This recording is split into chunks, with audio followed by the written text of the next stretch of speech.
నమస్కారం అండి. నేను మీ డాక్టర్ రమా అఖిలేష్ పీడియాట్రిషియన్. నా దగ్గరికి వచ్చి చాలామంది పాలు సరిపోవట్లేదండి. మేము మా పిల్లలకి డబ్బా పాలు పట్టొచ్చా అని అడుగుతుంటారు.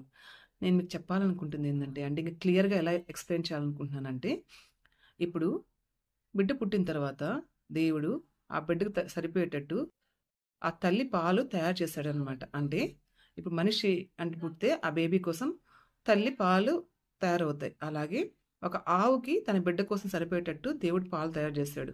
అలాగే ఒక గేదెకి తన బిడ్డకి సరిపోయేటట్టు పాలు తయారు చేశాడు.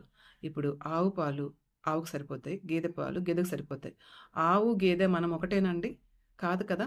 వాటి పర్సనాలిటీ ఏంటి? వాటి రిక్వైర్మెంట్ ఏంటి? మన పర్సనాలిటీ ఏంటి? మన రిక్వైర్మెంట్ ఏంటి? అవి మనకు సరిపోవు. అంటే తల్లికి ఏదైనా ప్రాబ్లమ్ ఉన్నప్పుడు, తల్లి మందుల మీద ఉన్నప్పుడు, ఇక ఆప్షన్ లేనప్పుడు మాత్రమే మేము ఆ మిల్క్ అడ్వైస్ చేస్తాం అంతే.